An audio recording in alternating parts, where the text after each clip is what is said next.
யுவராஜபுரத்திலிருந்து கோட்டூர் போகக்கூடிய வழியில சார்.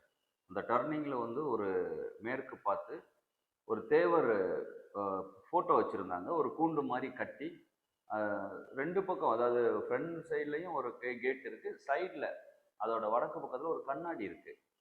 கேட்ட அவங்களால ஒண்ணும் பண்ண முடியல. நேற்று முன்தினம் அவங்க என்ன பண்ணியிருக்காங்க அப்டின்னா வந்து, அதாவது நேற்று அதிகாலையா இருக்கணும். 2 மணி வரைக்கும் ஆட்கள் பார்த்துருக்காங்க. அந்த டைம்ல ஒண்ணும் இல்ல.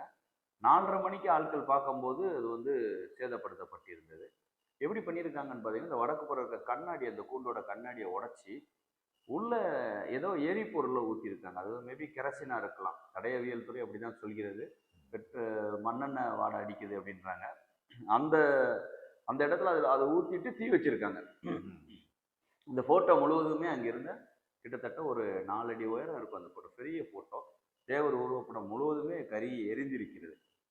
அது போக அந்த கண்ணாடி வந்து அந்த ஹீட் தாங்க முடியாம வெடிச்சு சிதறி இருக்கு. இதுதான் நடந்திருக்கிறது. அங்க உள்ள மக்கள் வந்து போராட்டம் பண்றாங்க, சாலை மறியல்ல ஈடுபடுறாங்க, ஒவ்வொரு தலைவரா போய் பார்க்குறாங்க. நேத்து நானும் அந்த இடத்துக்கு போயிருந்தேன்.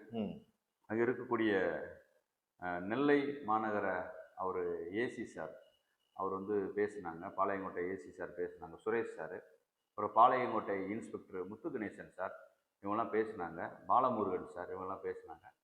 அதிகாரிகளை வந்து நம்ம ஒன்றும் குறை சொல்றதுக்கு இல்லை. ஏன்னா அங்கே வந்து அவங்க வந்து பெட்ரோல் வந்து எப்பயுமே இருப்பாங்க, கொஞ்சம் தள்ளி இருப்பாங்க. இது அதிகாலையில் நடந்த சம்பவம், யாரோ ஒரு கயவர் பண்ணதுக்காக அவங்கள நம்ம குறை சொல்றது ஒன்றும் இல்லை. ஆனால் போலீஸ் இஸ் போலீஸ். அவங்க ஒரு விஷயம் பண்ணாங்க. நாங்கள் என்ன சொன்னோம் அப்படின்னா, எங்களுடைய கோரிக்கை அக்யூஸ்டை உடனே கைது பண்ணுங்க அப்படின்னு சொன்னால், இவங்க வந்து அந்த பிரச்சனையை திசை திருப்பணுன்றதுக்காக, ஒருவேளை அக்யூஸ்ட் வந்து அது வந்து தேவர் சமூகமாக கூட இருக்கலாம், இந்த மாதிரி ஒரு ஒரு அப்பனா என்ன ஆகுனா அந்த பிரச்சனையோட தன்மை கொஞ்சம் குறையும்ல, வேகம் குறையும்ல, இந்த மாதிரி சொல்றது. நான் ஆக்சுவலா அப்படி இல்லை. அது வந்து இன்னொரு சமூகத்தை சேர்ந்த ஒரு நபர் அப்படின்றத வந்து தகவல் கிடைச்சிருக்கு. போலீஸாருக்கும் தெரியும் யார் என்னன்ட்டு. அவங்க அதை வெளிவிட்டா ஏதாவது பிரச்சனை வரலான்ற எண்ணத்துல இருக்காங்க.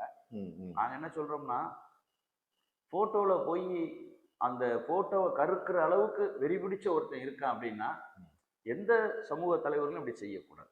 அதே போல தேசிய தலைவர்கள், எல்லா சமூகத்திலையும் ஒவ்வொரு தலைவர் இருப்பாங்க. அவங்க தேசிய தலைவராக அறிவிக்கப்பட்ட தலைவர்கள். அந்த தலைவர்கள் அப்படி செய்யக்கூடாது. அப்படி செய்யறவன் வந்து தேச விரோத குற்றச்செயலை செய்தவங்க. இவங்க மேல உடனே வந்து தேசிய பாதுகாப்பு சட்டத்தின் கீழ் வந்து இவங்க மேல நடவடிக்கை எடுக்கணும். அதுதான் நல்லது.